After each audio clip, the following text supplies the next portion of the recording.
Hello and welcome to episode 93 of Zion's Finest. This is Kenny Brown and I'm joined by my brother, Sammy K. Hello, hello.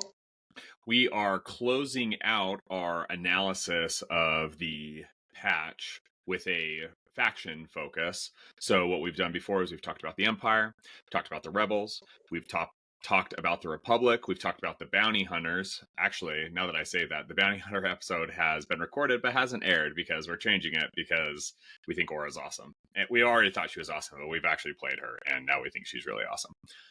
So that one will be coming out later. But what we're doing here is Sammy and I are going to be talking about the Separatists. The reason why it's me and Sam is because Sam was the first one in our group to really take to the Separatists. When the game first came out, we were wanting to play the Jedi and blah, blah, blah. Sam just immediately went to Dooku and just kicked the crap out of us. And I quickly adopted Dooku as the primary. I played the most in the first year of Shatterpoint, like by far. He was in my list that I took to the Salt Lake Open, the GT, with Grievous. We've both been huge Dooku stands, Separatist stands, Grievous stands. So that's the reason why we're talking about this. Sam, do you have anything else you want to say on that before I dive right in?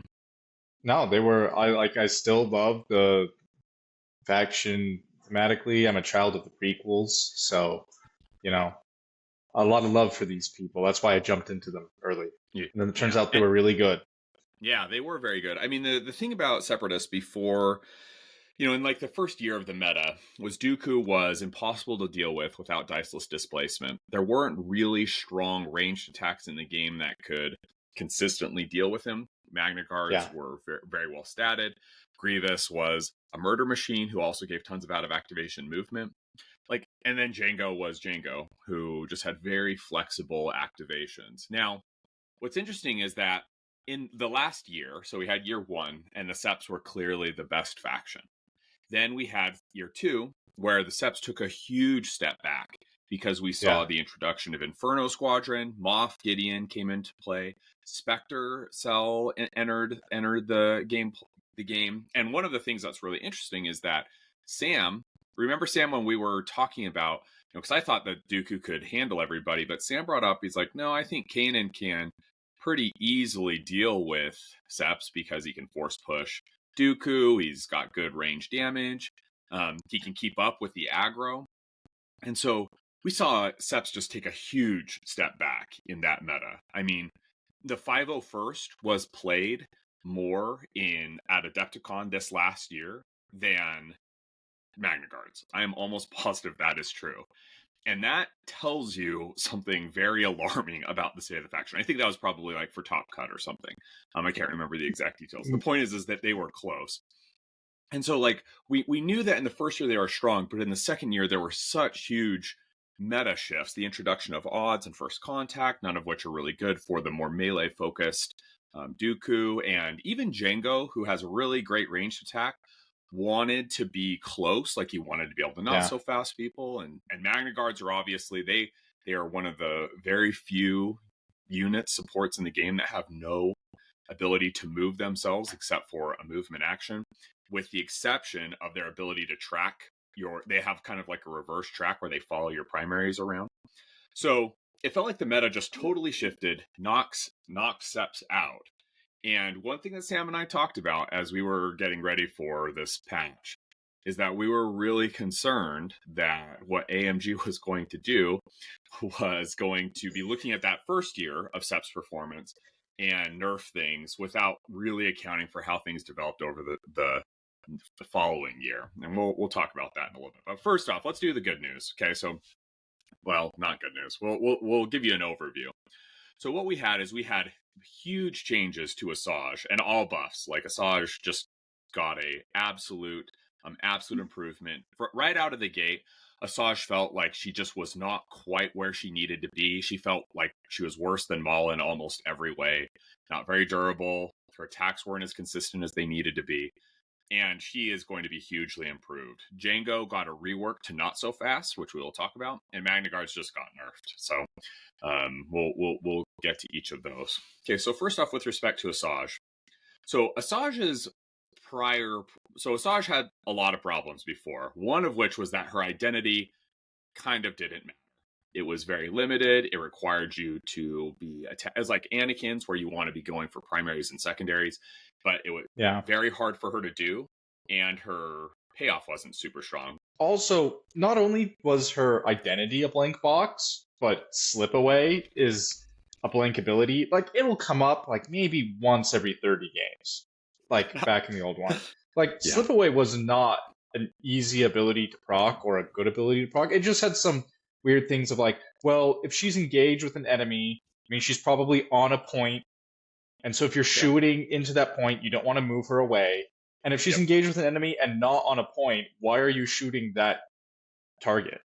Exactly. That's a great A- point. Yeah, and what And it allowed you to do was give when you targeted a unit that was or that she was engaged with, it gave her a reposition, and a hunker token. It was not a good ability. yeah, Swift Retreat's a major upgrade to that. Like she doesn't care about being engaged anymore. She can still just repo out of there. And Sith Yep. Assassin is a real identity. It Yeah. fixes so much for her. Like the Force economy, her first economy was awful, and this is saying, Yes. hey, you do the thing, you get Force back, Yep. and maybe some extra movement, and maybe even more Force. It's kind of tiered. I like it a lot. I think it really makes her playable. Instead of she went from like by far the worst primary, I think, in the core box to, well, maybe she still is with all the things, but now she's very playable. Yes. Well, maybe, and that's the thing is like she's very interesting. So like with respect to Swift Retreat, we've seen this with Kit Fisto, where you have these melee only primaries who are going to be engaged all the time. It's awesome to be able to give them the ability to be able to take advantage of a full advance without having to first like force jump, right? They don't need a force jump first or do something. They can just get a reposition. It's an extremely strong ability. And yeah, the Sith Assassin, so like Sam brings up the force economy. Asajj's problem in before the meta or before the patch was that if you wounded her effectively you just couldn't play her. Dathomirian dexterity, costs 2 force for a jump, and she's unless she's paired with Dooku, who kind of just has unlimited force, and even then she'd be consuming all of your force, and it just felt like she was easy to wound. That was the other thing. Like she was not a difficult unit to wound. And so you just immediately wounded her, turned off her kit, made her just functionally kind of unplayable. Whereas now, even if she gets wounded, she is still going to cost you. But now what will happen is she can go after supports who she can easily wound, especially if they're teed up, and you're going to immediately get force back, right? And if you're able to go for primaries are harder for her, although not impossible, because we're going to look at her stance cards and they're fantastic.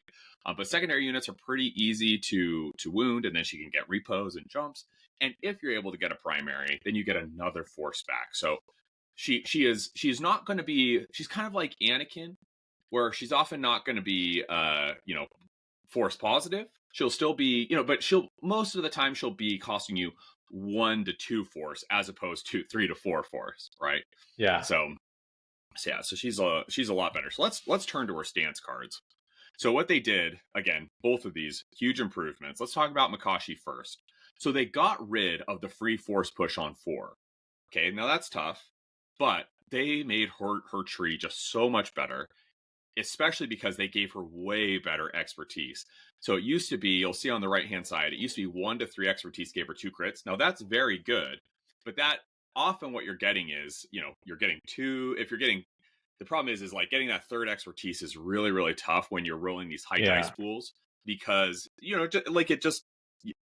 it takes away the ceiling, right? It takes away, or it lowers the ceiling on what you're able to do.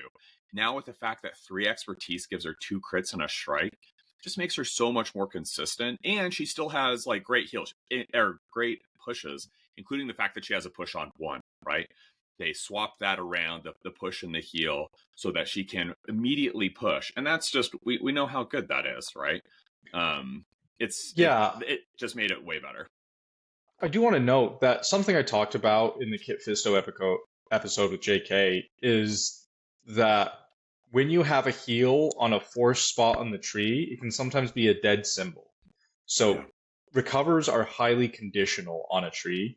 And so I love that the recovers on Asajj's trees are now optionalities. Like you're going to Yeah. hit a recover somewhere in there, depending on the branch.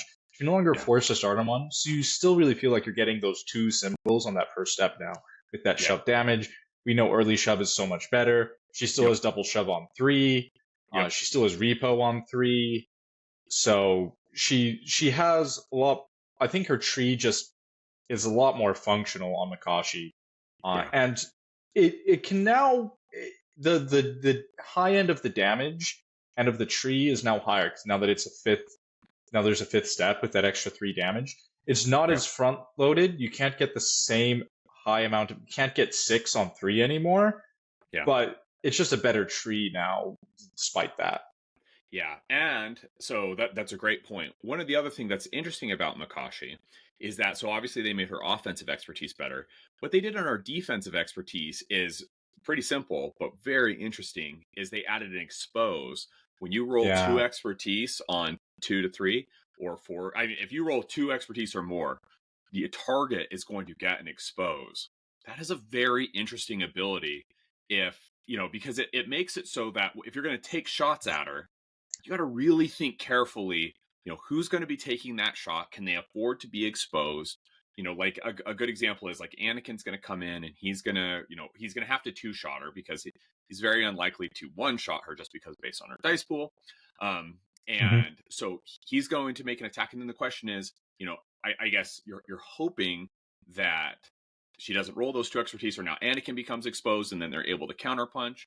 And there's just like a lot of really interesting things happening. Support's attacking her. That's really scary because, they're not going to wound her even on a double tap most of the time. And then they're going to be eating that expose so that they can be brought down earlier. It's just a very interesting change, which I love. Yeah, I've been playing more Lobot recently, and he has that disarm on 1 expertise that I've found Yep. to be very valuable. And Yep. so I think this is a meaningful buff to their defensive expertise. And I think this tree is just significantly better than it Yeah. was before. Yeah. It's And just that a kind great of tree. and before this was her good tree before. Like you just Yeah. kept her on this side basically all the time. But now Yeah. I think they've also made her other tree interesting. Yeah. The thing about Jarkai is that, so what they did is they gave her more damage on the back end. So she can Hmm. do 10 total damage on 6 steps. Now that's a lot, but she is rolling 8 dice and she has this I've checked this. This is the best expertise in the game. She has Yeah. on one expertise on melee. She's only making melee attacks. 1 expertise becomes a crit and a hit. 2 expertise becomes 2 crits and a hit. 3 expertise becomes 2 crits and 2 strikes. That's on 8 dice. That is insane. Like that is an insanely good expertise conversion. And so it's effectively the case that all of your expertise results generate +1 result.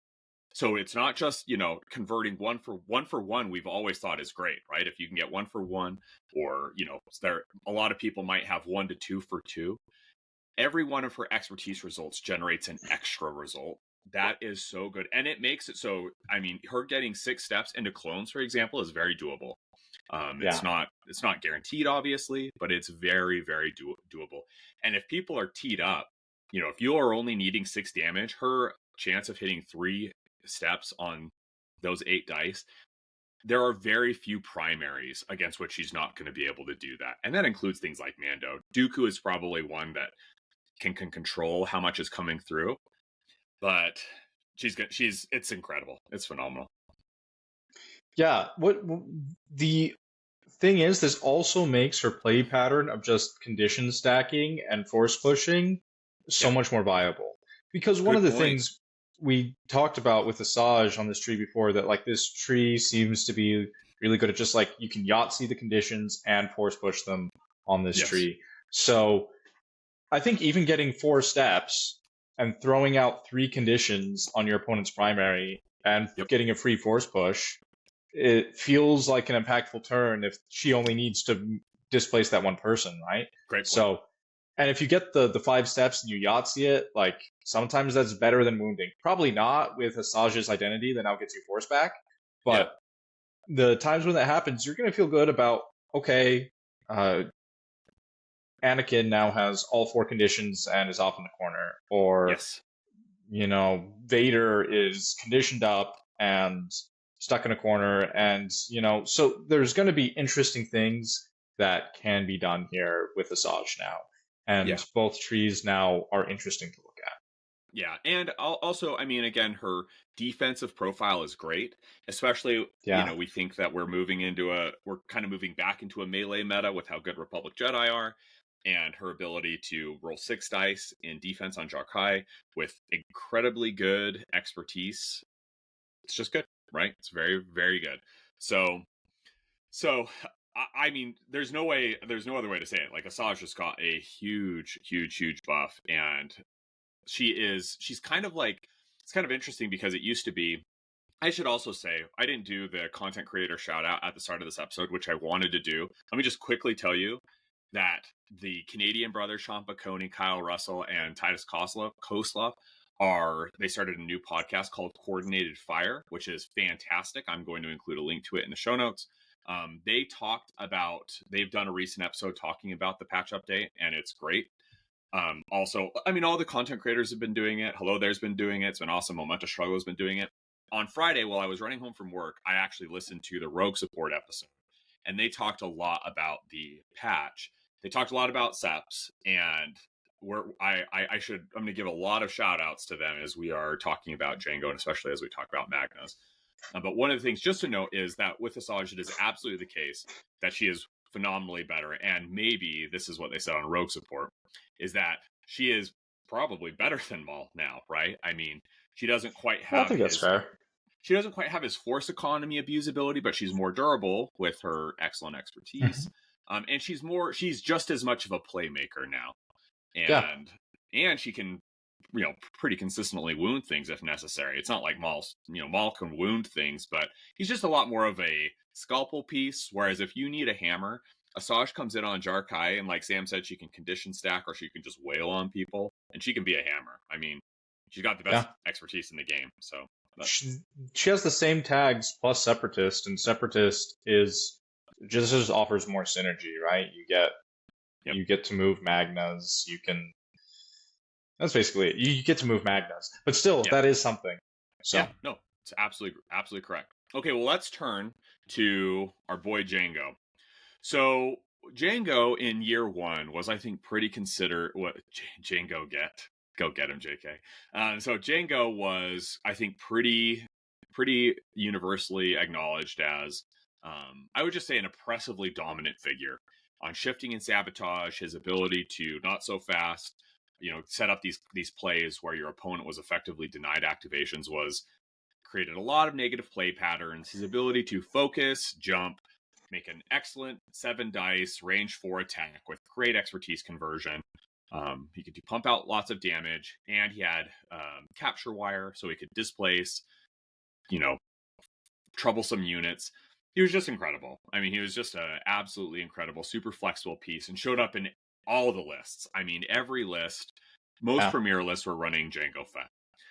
And I think he was widely acknowledged to be the best figure in the game. Now, over the ensuing year, again with odds coming out and First Contact coming out, Jango really thrived in the super concentrated missions where things are close to each other, so he can set up not so fast, where he doesn't have to move so far, so that he can focus, shoot, jetpack, capture wire. He's in like kind of a tight bubble.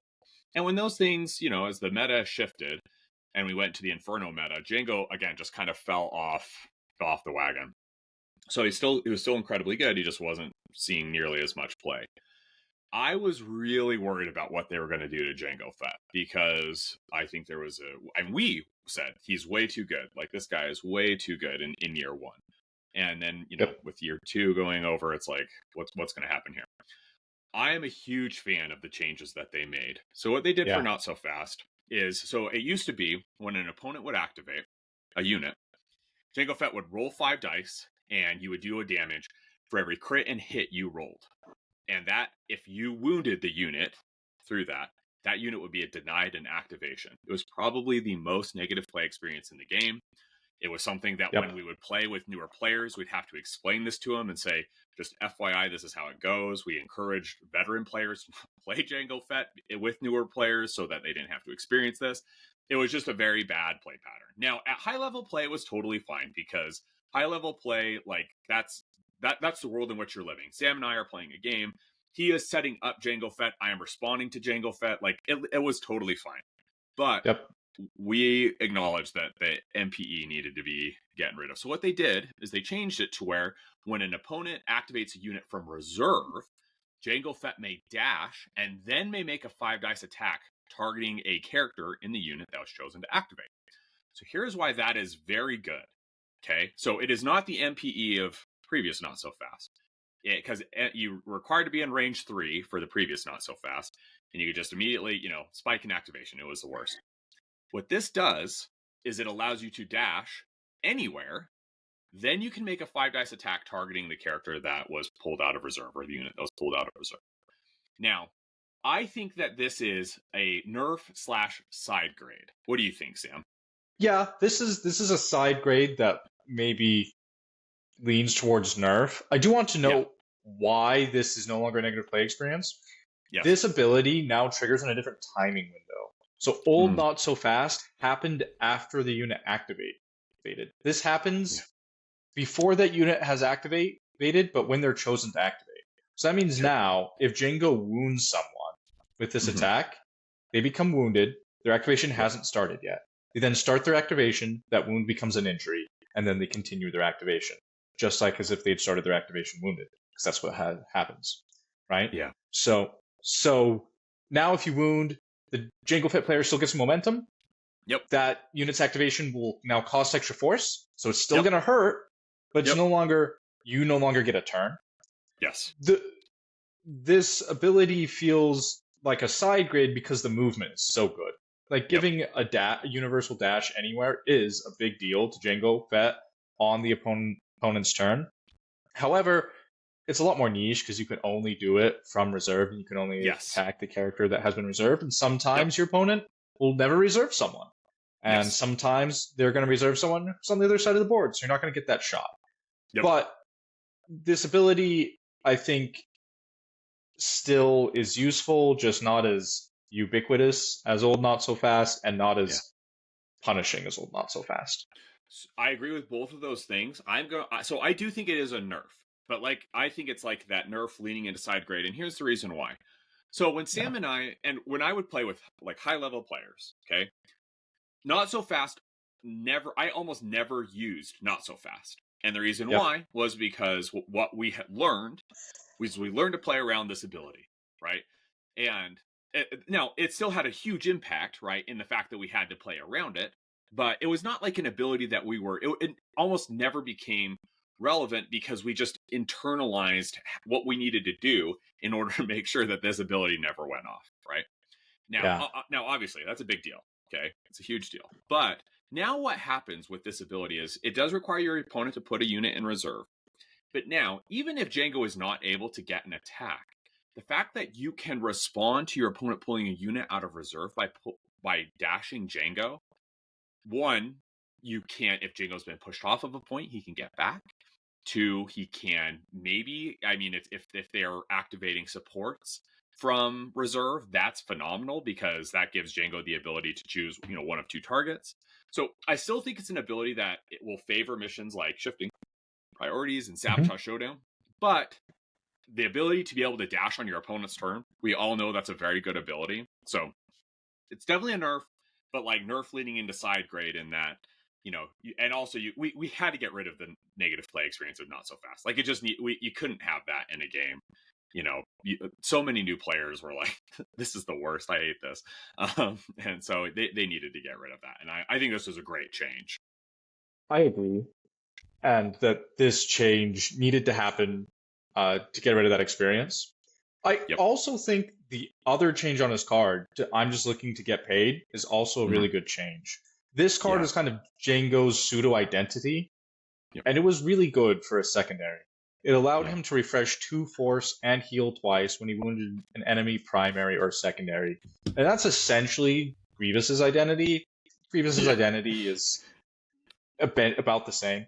And I think part of, well, at least my read from the changes on this and the change on Haas, is they realized,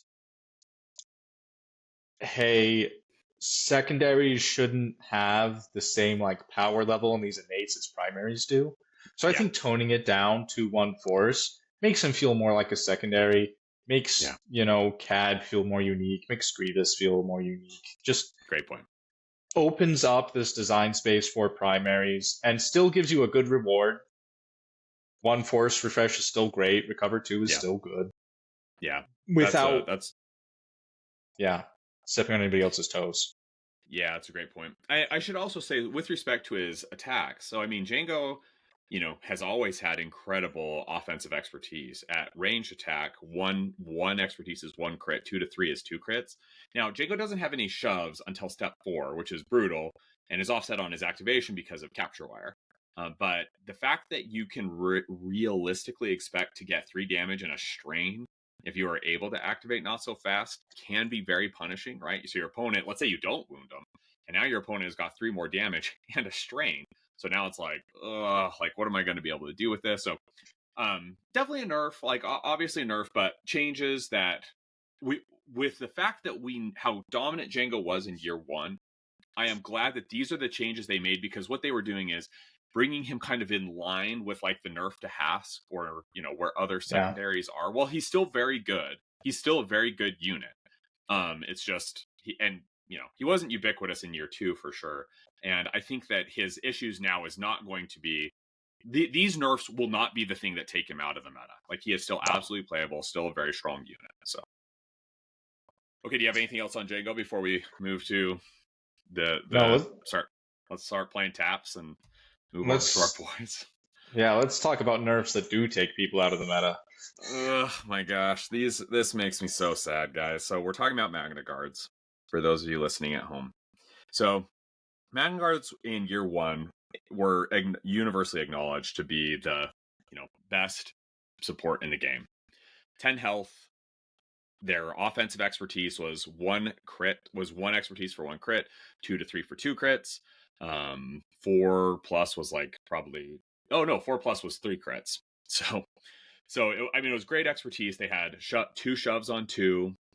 So they were reliably hitting 2 shoves, 3 damage on their attacks. They're only making 6 dice attacks, but they were pretty reliably hitting those 2 steps just because their crit conversion was so good. They were, however, so in year 1 they just dominated. Like you wouldn't run them without separatist primaries, but because separatist primaries were also good, they were part of kind of that synergistic package that just made it, especially on these shifting and sabotage maps that were really tight together. They just were very, very strong. They were too good, absolutely overstated. Now, in year 2, with the rise of Inferno Squadron, Magna Guards, more than almost any other of the mainline supports, the major supports, fell just completely off the face of the earth. The reason why was because it became very easy to wound them, for one, right, with Iden, with ISFs, with Hask, with Death Trooper with Death Trooper Escort. It became easier to wound them. But really what happened was it became very easy to condition stack them at range 5, right? And like pin them down, hold them down, strain them, especially with Iden's ability, okay? Now, it wasn't just Iden. I mean, these guys struggled against Rebel Commandos. They struggled against Kanan. They struggled against Rebel Good Stuff. They struggled against Mandos. I mean, Mandos were making very good attacks when the armor came out. Mandos were making very good attacks at range 4, again, applying a lot of conditions. And it just became the fact that they are slow. They are only able to advance on their turn. They can only advance and get out of activation movement when your primaries go. And so when you're playing on a map like Odds or First Contact, but like especially Odds, because that's what they kind of had to live with in year 2, they just were so often a dead activation, not able to get across the board on their turn, right? And also they would frequently be quickly wounded by the things that were out there, and they are not a wounding unit, with the exception of the time when we were living in the Vader Dooku meta. That was the only time when I felt like they were reliably able to plan on getting 4 steps, which is 6 damage, 3 shoves, and a disarm. That was the only time. Otherwise, you're running them as a control piece. You can consistently get those 2 shoves, get things off points. So I was. This is and Sam and I talked about this. We were so worried about what was going to happen with the patch, and boy, did they just massacre our boy. When only shifting and sabotage were in the game, these guys Yep. felt like the best secondaries. They Yep. quickly dropped from S tier down to like B tier in my mind as soon as odds started seeing prevalence. Just Yep. because of how much of an anchor they feel on that mission. Yep. Like they just feel so bad on that mission that like the percentage you get on shifting was not worth the loss you took on that mission. Yep. And as we saw other 3-cost supports come out, like ISB Yeah. or Arfs. Wingguard, I mean, ARFs, yeah. all of those units felt comparable to Magna Guard. I think part of the reason why they felt S is because they were so clearly better than Mm. B1s in the 501st, Yes. were our only standards of comparison at 3 costs for a while, and they compared really favorable to the truly awful 4-cost Republic supports, Yeah. right? And Yep. so they just felt better than like that first wave of stuff because when you look at like what they were being compared to, like they were clearly the best of a by and large relatively weak wave of things. And then they felt more in line with the rest of the game as it evolved. And then they got hit with this nerf. And now I Yeah. think they're really quite bad. Yeah. It's just like a combination of things. Like we've talked about, there are so this is here I'm going to rely a little bit on rogue support. One of the things they talked about in that is that like Diz brought up the concept of Mama Talzin, Mother Talzin. We call her Mama T. So Mama is a very well designed unit. She's got really cool revenge trigger. She's got a lot of things that are going on, but she is so Mama's problem is that she is also terrible on odds and first contact because she is slow as molasses. She Yeah. cannot move herself. The only movement you are getting is when your opponent wounds your units. And so let's say in a typical game that's going to be 3 to 4 dashes. Now that's not bad, but like it's 3 to 4 dashes that is controlled by your opponent. So it's not good enough, and she's just slow otherwise. So she's not good on odds. She's not good on first contact. But Diz brought up, and I think this is a fair point. Personally, I think she needs to be able to dash herself, and then she's fine. But let's leave that aside for a second. Diz brought up that like she is a very meta-dependent revenge trigger. Now, I would push back on that to say I don't think she is meta-dependent, unless what we mean by meta is whether or not odds and first contact are chosen before or after we select our squads. But like what Diz is saying is that Mama's value is very dependent on the context in which she is being played, right?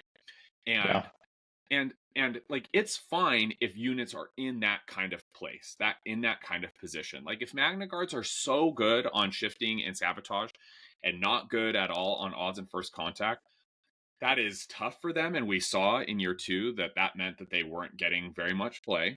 Okay, but that doesn't mean they're bad in this wider sense. It just means, well, this might not be their meta, blah blah blah blah blah. But now what they did was they took one of their health away, so they're at 9 health. Okay, that's a little scary. And then they just took the absolute nerf hammer to their expertise. So previously it was 1 for 1 crit, 2 to 3 for 2 crits, 4 expertise for 3 crits. Now it is 1 to 2 for 1 crit. 3 becomes a crit and a strike. 4 becomes 2 crits. So for context, that is like the 501st's current expertise. Okay. Now, the 501st doesn't have 2 shoves on 2, but the 501st is making ranged attacks, like range 5 attacks. Okay. Like ARFs have a shove on 2. Now their expertise is worse, but they are making this range 5 attack with the 7 dice, right? Whereas Magna Guards are now making they're making melee attacks with 6 dice. I just cannot, and like clones have the ability to defensive maneuver, or run and gun or whatever the heck Wolfpack has. So if you condition stack them, right, like they can heal, perform a heal action, they can then spend a force or 2 force if they're wounded to defensive maneuver, and they can still make a big impact. If you pin the Magna Guards, strain them, right, you heal them, and now if there's no one for them to attack, they're just a dead activation. And we have felt that, but like the idea was that it used to be, well, yes, but if they're in position, their ability now, they just have such great crit expertise, crit conversion. But now with this expertise that they have got, you are hoping to get 2 steps instead of being able to consistently rely on that. So, oh man, it's just, it feels like, I don't know, like I don't want to say they're unplayable, but it feels like they hit them so hard when they were already kind of down in a way that I don't see a universe in which you can play them, but they will be bad when you play them, right? What do you think, Sam? Am I being too doom and gloom here? I I feel largely the same way, and it might just be like, hey, I have some attachment to these figures. I played them so Yes. long. Yep. Um, and I totally recognize that there is, especially from the two of us, there's going to be some amount of bias Yes. in regard to that. Yep. Uh, Still, I don't think these guys are competitive anymore. And Yeah. I th I think that that really hurts separatists as a wider whole because they only have 3 supports, and if Yep. 2 of them are no longer competitive, speed ones were never really a competitive model. Yeah. They were fine, and they're still Yeah. fine, but they're, Yeah. and if Magna Guards aren't, Yeah. then bringing separatists to a competitive event just feels tough when you're like, hey, I got B2s, and then I'm scrambling for something to like fill that slot, right? Yeah. Yeah. And so that's the problem is like Asajj got this huge glow up, and it's like, ooh, I can now play her. But Yeah. what do I play her with? Because I'm forced to tie. It's like Asajj was an anchor that I didn't want to bring, but now I'm forced to tie an anchor to new powered up Asajj, Yeah. and Yeah. It's like, that's the oh, sorry. struggle. Yeah, it's like they AMG gave, this is another great point they made on Rogue Support, where they made they gave Asajj like this really cool tool, but they took so much away from Separatists. Okay, so again, Separatists have 3 supports. Okay, Magnas, B1s, B2s. Two, B1s when they were released were fine, right? Like they were fine. We thought they were B tier, which is kind of appropriate. Lower B tier, high C tier. Okay, B2s are great, like, high B, low A when they were released. Like they're totally fine. And they're still fine, I think. Yep. Magna Guards, like Magna Guards in that original meta were phenomenally good, but they were the one whose stock obviously slid the most. Because as we moved to moved away from our melee focused meta to a meta focused on ranged attacks and the ability to kind of like exert wide board pressure, B2s and B1s, B2s especially, I mean, have just always been great, but even B1s can make these, they're making not great attacks, but they have Kalani, they're 3 cost, they're 9 health with, protection when they're contesting a point. Just like, they made sense, right? And Magnus just slid and slid and slid. And now you're saying to a Separatist player, like you're going to run Dooku and Asajj, and your Magna Guards, who have previously, been stapled to Dooku, are just not good enough. I mean, they're just not good enough. They're not going to be able to reliably, like, you're not going to be able to keep up with clones. Clones are going to be hitting you at range 5, pushing and pinning you, which is, what they're going to do. And Magna Guards, Yep. quite frankly, just can't keep up with that, right? And so we have, and that was honestly even before the patch, right? Like even before the Yeah. patch, it was very much the case that it wasn't just clones, obviously. It wasn't just ARF troopers, but obviously everything going on with Empire, with Dark Troopers. Magna Guards were just held down, and now it's the case that these guys are frequently going to be a dead activation, and so you can't play them on odds or first contact. So if your opponent has odds or first contact, you can't play this squad. And they're not even as good on shifting and sabotage anymore, because the idea of shifting and sabotage is being able to, you stay in your opponent's grill.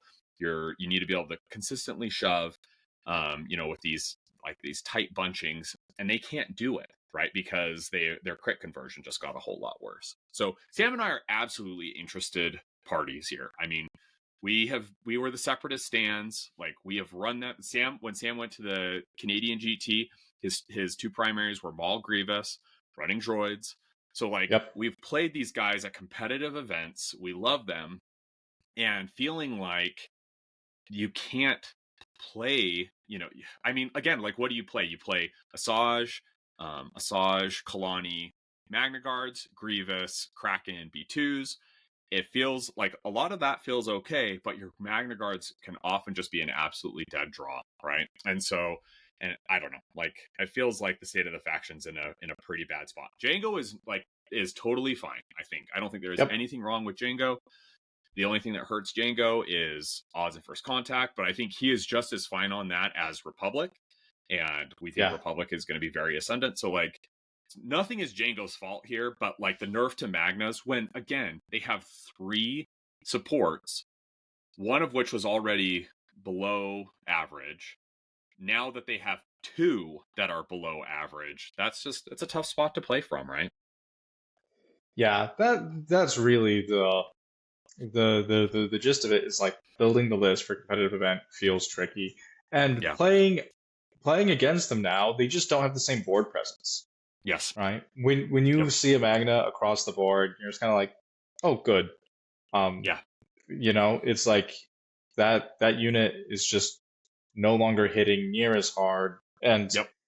with only 6 dice and if they hit someone with crit mitigation, like Yeah. Mando or Yeah. Armorer, they can now get 0 steps, whereas before it was like, okay, I can get 1 shove through on Mando. I can get at least And 1 shove, right? yeah, and so that felt fine. And part of it now is you look at where Magna Guards are compared to the other 3 costs, and they still have the best tree of any Yeah. 3 cost. But I don't think it's enough to make up for the fact that their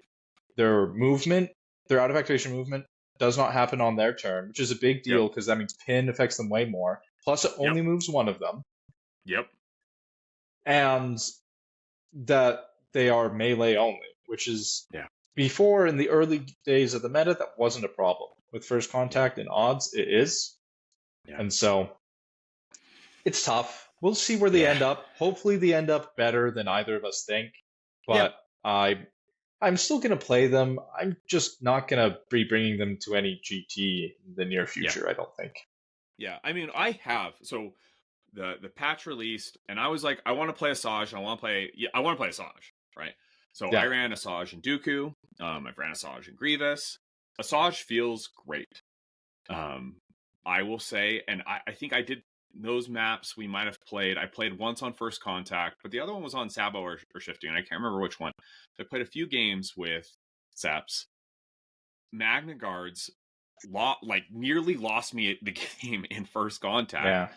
Because they pop up.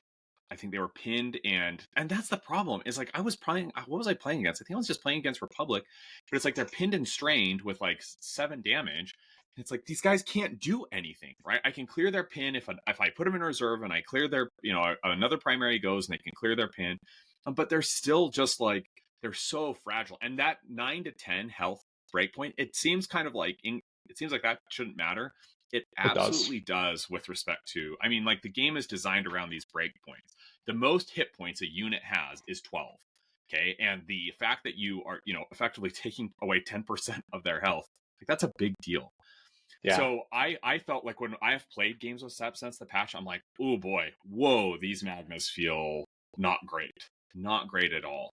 And even while like Asajj felt incredible, she felt like, oh, she's this playmaker. She's a really fun piece. She feels kind of like the offensive version of Ahsoka in the core box, where it's like she's doing a ton. So like Ahsoka doesn't do a ton on her turn, but she has a lot of agency on your opponent's turn when they do wounds because she can heal 3 and she can move anywhere. And if she is able to get an attack off on the wounding figure, like she's just really cool. Asajj feels like that agency is concentrated in her turn. She's able to reposition instead of advance. She's got 2 jumps. She's got these really strong attacks and force push. She just feels like a very cool, fun figure, but it absolutely felt like Magnas were holding me down. So I also, like, if I was going to a competitive event, I absolutely would not bringing Magnas, at least. Like, I think a lot of people have talked about Asajj and Mama, and that's a cool idea, but Dathos didn't get any buffs in the patch, and they definitely needed something. So but I don't know. Night Sisters are better than Magna's B1s, right? And so you can play B2's Night Sisters. So you're upping your support, density, but there's still problems with that list. Yeah, like there's synergy problems at that point, right? Yeah. Because Night Sisters do have Coordinate Fire Expose, which is awesome. but it's only for Dathos. And so it feels kind of weird because, and this was the rogue support's kind of their ultimate point with Seps, is it felt like, and kind of like Sam has said the same thing. Oh, we got this awesome Asajj. Like, oh, Asajj is awesome. Okay, here's this like huge brick dropped on you with Magna Guards, right? And so, Yeah. and they didn't get, like Jango got this interesting side grade, right? Where it's like, we're going to take away this NPE. Even if it reduces his top level competitive viability, we are okay making that exchange. And I think a lot of us are as well. Like, we're okay Yes. making the trade to get rid of this NPE, but we're going to give him something, right? We're going to give him this other thing that will, allow for some interesting place. We're not taking him off the table. Whereas Magna Guards just feel like, oof, they got nothing, and they were already like, you're kicking them when they're down. So Yeah, it would have felt better if V1s had gotten touched up at the same time, because then it would have good felt call. like that Seps would have been like, hey, here's your others underperforming unit, and we've bumped up their expertise a little bit, or changed their reposition to step 1 or something. Just like touch them a little bit, and then it feels like, oh, okay, we still have something. But that's not where it is, and we're just going to have to wait to see if Rift Hampson changes anything. But until then, my separatists will look very nice on my shelf and be pulled out for a casual event or two. Yeah, I'll say one more thing on Magnas, and like, I'm sorry everyone that this has obviously been the most doom and gloom we have been on the episode or on Zion's Finest for a while. But I'll just say, like, the thing